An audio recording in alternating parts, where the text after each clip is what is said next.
Welcome to our. Okay, நம்ம வந்து one day one lesson அப்படிங்கிற சீரிஸ் வந்து ஸ்டார்ட் பண்ணியிருக்கோம். ஸோ இதன்படி நம்ம வீடியோக்கு வந்து நிறைய போடலாம் பண்ணியிருக்கோம். ஸோ அதில் ஃபஸ்ட்டு சீரீஸ் வந்து சோசியல் சயின்ஸில் ஹிஸ்ட்ரி. ஹிஸ்ட்ரியில் வந்து நம்ம வி ஸ்டார்ட் 10th ஸ்டாண்டர்டில் தான் நம்ம போகலாம்.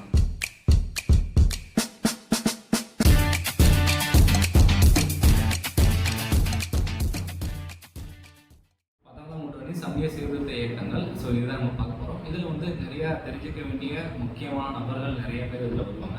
ஸோ இந்த வீடியோவை ஃபுல்லாக பாருங்கள். ஸோ அதில் நம்ம ஃபர்ஸ்ட் பார்க்க வேண்டியது யார் அப்படின்னா ராஜாராம் மோகன் ராய். இவர் வந்து ஒரு வங்காளத்தை சேர்ந்த முதன்மையான சீர்திருத்தவாதி. இவர் வந்து மேலை நாட்டோட கல்வியினால் பெரிதும் ஈர்க்கப்பட்டவர். ஸோ இவர் வந்து வங்காள மொழி மட்டும் இல்லாமல் சமஸ்கிருதம், பாரசீகம், அரபு இந்த மாதிரியான நிறைய மொழிகள் கூட கற்றுத் தேர்ந்தவர்.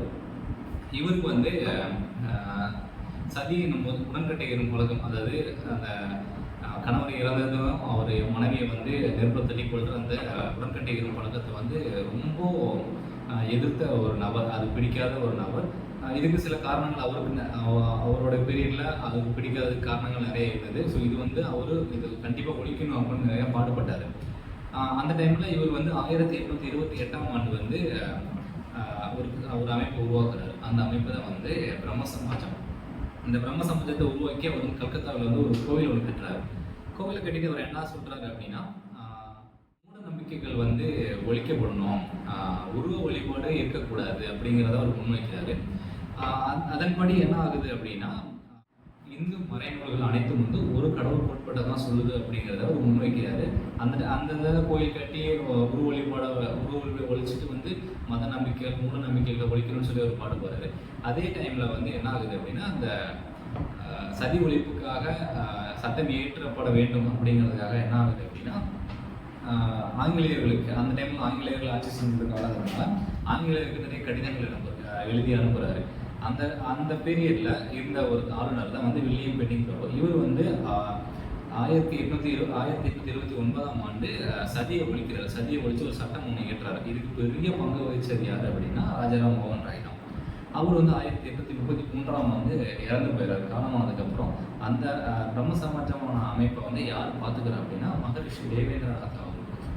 இந்த தேவேந்திரநாத் தாகூர் யார் அப்படின்னா நமக்கு எல்லாத்துக்குமே தெரிஞ்ச ரவீந்திரநாத் தாகூர் அவருடைய தந்தை தான் தேவேந்திரநாத் தாகூர். இவர் வந்து யாருன்னா ஒரு மிதவாத சீர்திருத்தவாதி.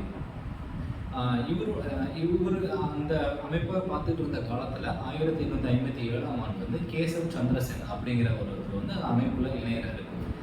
அந்த இணைஞ்சதுக்கப்புறம் அந்த அமைப்புல இருக்க இளைஞர்கள் எல்லாமே வந்து ஒரு விரைவான மாற்றங்களை நோக்கி எதிர்பார்த்தாங்க. ஆனால் அமைப்பு வந்து ரொம்ப பொறுமையாக தான் நகர்ந்துட்டு இருந்தது. ஆனால் ஒரு விரைவான மாற்றங்களை எதிர்பார்த்த இளைஞர்கள் என்ன ஆனாங்க அப்படின்னா, அந்த அமைப்புல இருந்து விலகி, அதாவது 1866ஆம் ஆண்டு அந்த அமைப்பு வந்து ஒரு பிளவுபட்டதுக்கப்புறம் வெளியே வந்த நபர்களில் முக்கியமானவர் தான் கேசவ் சந்திரசேன். அவர் என்ன பண்ணுறாரு, 26ஆம் ஆண்டு அந்த அமைப்புல இருந்து வெளியேறி அவர் வந்து இந்திய பிரம்ம சமாஜம் அப்படிங்கிற ஒரு அமைப்பை உருவாக்கி அதன்படி நிறைய கருத்துக்களை முன் வச்சு நிறைய போராட்டங்கள் அதெல்லாம் பண்ணிக்கிறாரு. அவர் இந்திய பிரம்ம சமாஜம் ஆரம்பித்த காலத்தில் தேவேந்திரநாத் பார்த்துக்கிட்டு இருந்த அந்த பிரம்ம சமாஜம் என்ன ஆச்சுன்னா ஆதி பிரம்ம சமாஜம் அப்படிங்கிற பேர்லாம் மாறுது. அதாவது முன்னாடி எதாவது ஆதின்னு நம்ம சொல்கிறோம் இல்லையா, அது மாதிரி ஆதி பிரம்ம சமாஜம் அப்படிங்கிற ஒரு பேருக்கு மாற்றப்படுது. அதுக்கப்புறம் இந்திய பிரம்ம சமாஜம் வச்சு இவர் நிறைய பண்ணிகிட்டு இருக்காரு. அந்த டைமில் இவருடைய மகளான கேசவ் சந்திரன் அவருடைய 13 வயது மகளை இந்திய இளவரசர் ஒருத்தருக்கு திருமணம் செஞ்சு கொடுத்தாரு. பல கருத்துக்களை முன் வச்ச இவரே இப்படி செஞ்சதுனால அந்த அமைப்பில் இருந்த மற்ற நபர்கள் என்ன ஆனாங்கன்னா அதுலேருந்து வெளியேறி சாதாரண சமாஜ் அப்படிங்கிற ஒரு அமைப்பை வந்து உருவாக்குறாங்க. ஸோ இதுதான் பிரம்ம சமாஜம். இதுக்கப்புறம் நம்ம பார்க்கறது வந்து ஈஸ்வர் சந்திர வித்யாசாகர். இவரும் வங்காளத்தை சேர்ந்த ஒரு முதன்மையான சீர்திருத்தவாதி தான். இவர் மூலம் வந்து நிறைய பெண் கல்வி, பெண் மறுமணம், இதுக்காக நிறைய பாடுபட்டாங்க. பெண் கல்விக்காக நிறையவே பாடுபட்டார். அதுக்காக தன் வாழ்க்கையை அர்ப்பணிச்சார்.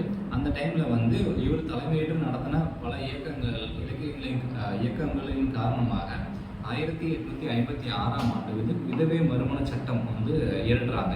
விதவை மறுமண சட்டம் அப்படின்னா இறந்து போன கணவர் வந்து இறந்து போயிட்டா பெண்கள் வந்து விதவை தான் இருக்கணும் அப்படிங்கிற அந்த கான்செப்டை வளர்ச்சி பெண்களும் மறுமணம் செஞ்சுக்கலாம் அப்படிங்கிற சட்டத்தை வந்து இயற்றுறாங்க. இவ்வளோ கருத்துக்கள் தான்.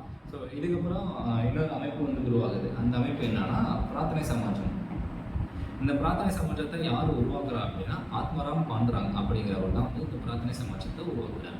இந்த பிரார்த்தனை சமாஜத்தில் உருவாக்குறதுல 2 முதன்மையான உறுப்பினர்கள் இருக்காங்க. அது யார் அப்படின்னா R C Bhandarkar, M G Ranade. M G Ranade யார் அப்படின்னா நீதிபதி மகாதேவ் கோவிந்த் ரானடே தான் எம்ஜி ரானடே.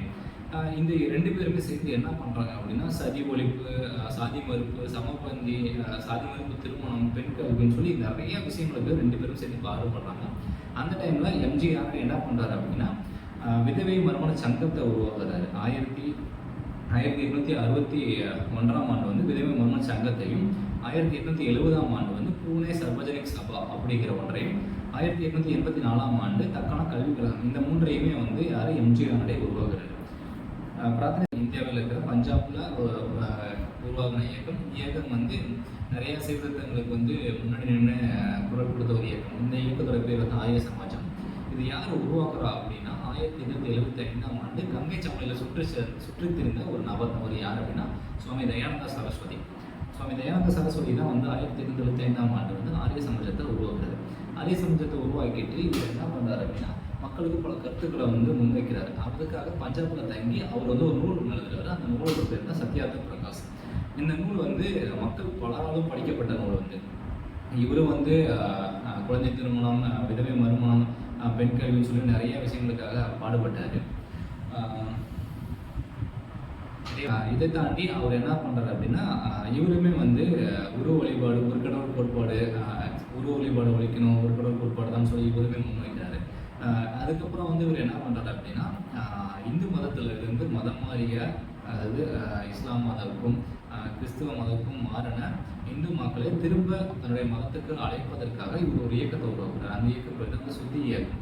சுத்தி இயக்கம் அப்படின்னா என்னன்னா திரும்ப அழைக்கப்படுதல். அதாவது நம்மளுடைய இயக்கத்துக்கு திரும்பி வரணும் அப்படிங்கிறதுக்காக இவர் உருவாக்கின இயக்கம் தான் சுத்தி இயக்கம். அந்த ஸோ இதுக்கு அடுத்து நம்ம பார்க்க போகிறது வந்து ராமகிருஷ்ண பரமஹம்சர். ராமகிருஷ்ண பரமஹம்சர் யார் அப்படின்னா வந்து இவர் ஒரு தீவிரமான காளியின் பக்தர். இந்து கடவுளான காளியின் பக்தர் தான் வந்து ராமகிருஷ்ண பரமஹம்சர். இவர் வந்து என்ன சொல்றாரு அப்படின்னா வந்து ஜீவன் என்பதே சிவன் அப்படின்னு இவர் சொல்றாரு. ஜீவன் என்பதே சிவன் அப்படின்னா என்ன அப்படின்னா வாழ்கின்ற அனைத்து உயிர்களுமே இறைவன் அப்படிங்கிற மாதிரி இவர் சொல்றாரு. ஸோ இதுக்கப்புறம் அவர் ஒரு கருத்தை முன்வைக்கிறாரு. அப்படி என்னன்னா மக்களுக்கு செய்யப்படும் சேவையே கடவுளுக்கு செய்யப்படும் சேவை அப்படின்னு இவர் சொல்றாரு. ஸோ இந்த ராமகிருஷ்ண பரமஹம்சருடைய முதன்மையான சீடர் அப்படி யாரு அப்படின்னா வந்து சுவாமி விவேகானந்தர். இந்த சுவாமி விவேகானந்தர் என்ன பண்றாரு அப்படின்னா ராமகிருஷ்ண மிஷன் அப்படிங்கிற ஒன்று வந்து உருவாக்குறாரு. அதில் வந்து பல இளைஞர்கள் வந்து ஃபாலோ பண்ணுறாங்க. ஏன்னா அவருடைய கருத்துக்களும் அவருடைய பேச்சுக்களை வந்து பல இளைஞர்களை வந்து வழிநடத்தி சென்றது. அந்த டைமில் வந்து 1893ஆம் ஆண்டு சிகாகோவில் நடந்த ஒரு சொற்பொழிவில் வந்து பல கருத்துக்களோட பேசுகிறாரு. அதுதான் அவருக்கு கிடைச்ச மிகப்பெரிய பாராட்டாக இருந்தது. ஸோ அதுக்கப்புறம் நடந்த வங்கப் பிரிவினை அந்த டைமில் வந்து என்ன ஆகுது அப்படின்னா வங்கப் பிரிவினையை தொடர்ந்து நடந்த சுதேசி இயக்கத்தில் வந்து இவருடைய கருத்துக்களால் பல இளைஞர்கள் வந்து ரொம்பவும் இன்ஸ்பயர் ஆனாங்க.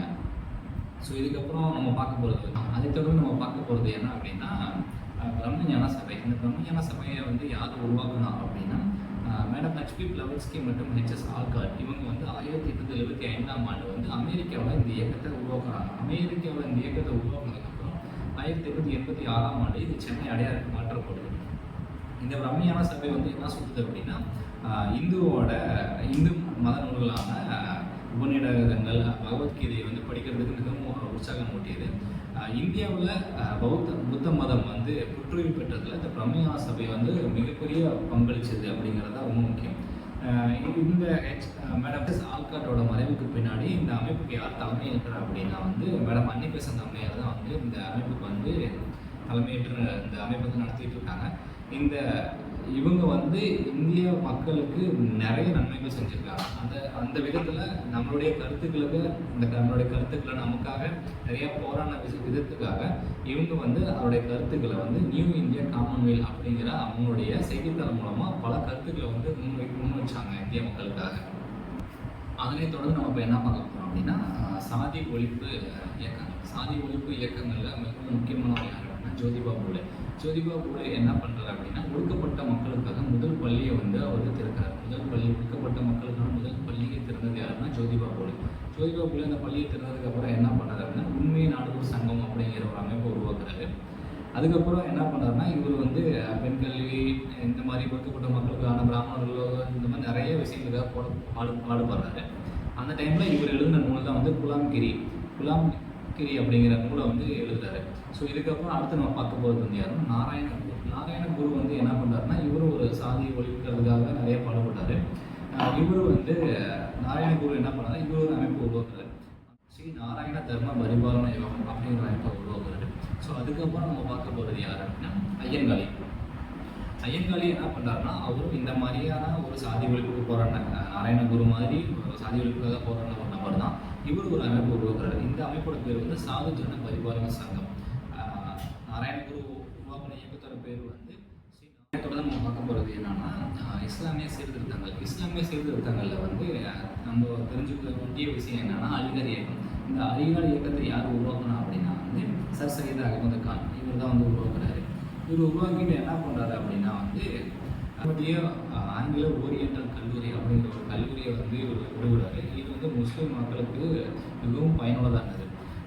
இந்த அவங்க வந்து கல்வி கற்கிறதுக்கு, அதாவது மேல்நாட்டு கல்வியை வந்து ஒரு கற்கணும் அப்படிங்கிறதுக்காக இந்த கல்லூரி வந்து ஆரம்பிக்கிறாரு. 1920ஆம் ஆண்டு இந்த கல்லூரி வந்து பல்கலைக்கழகமாக தரம் உயர்த்தப்பட்டது. இந்த இயக்கத்தை யார் உருவாக்குறாரு அப்படின்னா பர்துன்ஜி நவ்ரோஜி அப்படிங்கிற வந்து உருவாக்குறாரு. இதோடைய முக்கியமான கோட்பாடு என்னன்னா வந்து ராஸ்கோப்தார் அப்படின்னா என்னன்னா உண்மை விளம்பி அப்படிங்கிறது தான் என்னுடைய கோட்பாடாக இருக்குது. சீர்திருத்தவாதிகள் இதில் வந்து முதல்ல நம்ம தெரிஞ்சுக்க வேண்டியது வந்து ராமலிங்க சுவாமிகள் யார் அப்படின்னா நம்ம எல்லாத்துக்குமே தெரிஞ்ச வள்ளலார்னு நம்ம அப்படின்னு சொல்கிறவர் தான் ராமலிங்க அடிகளார். இவர் வந்து என்ன பண்ணுறாரு அப்படின்னா வந்து கஷ்டப்படுற மக்களை வந்து பார்க்குறாரு. கஷ்டப்படுற மக்களை பார்த்துட்டு இவர் ஒரு விஷயம் சொல்கிறாரு. அப்படி என்ன அப்படின்னா அயோத்திதாசரை வந்து என்ன பண்ணுறாரு அப்படின்னா வந்து அத்வைதாந்த சபா அப்படின்னு ஒன்று உருவாக்குறாரு. அது மட்டும் இல்லாமல் அந்த அயோத்திதாசரை வந்து ஜான் ரத்தினம் அவர் கூட சேர்ந்து திராவிடர் கழகம் அப்படின்ற ஒன்றையும் உருவாக்குறாரு. அதுக்கப்புறம் திராவிட பாண்டியன் அப்படிங்கிற ஒரு இதழையும் நடத்திட்டு வர்றாரு. அதுக்கப்புறம் வந்து திராவிட மகாஜன சபை அப்படிங்கிற அமைப்பை உருவாக்கி நீலகிரியில் தன்னுடைய முதல் மாநாட்டை வந்து நடத்துறாரு. அதுக்கப்புறம் வந்து 1907ஆம் ஆண்டு ஒரு பைசா தமிழன் அப்படிங்கிற வார பத்திரிகையை வந்து அவர் நடத்திட்டு இருந்தார். அந்த டைமில் மக்களுக்கு அந்த டைமில் நடத்தி பல கருத்துக்களை முன் வச்சு இந்த செய்தித்தாளை வந்து அவர் வெளியிட்டு இருந்தார். அயோத்திதாசர் யார் அப்படின்னா வந்து அவர் ஒரு தீவிர தமிழ் அறிஞர், ஒரு சித்த மருத்துவர், இந்த மாதிரி பல துறைகளில் அவர் நிறைய சாதனை புரிஞ்சிட்டு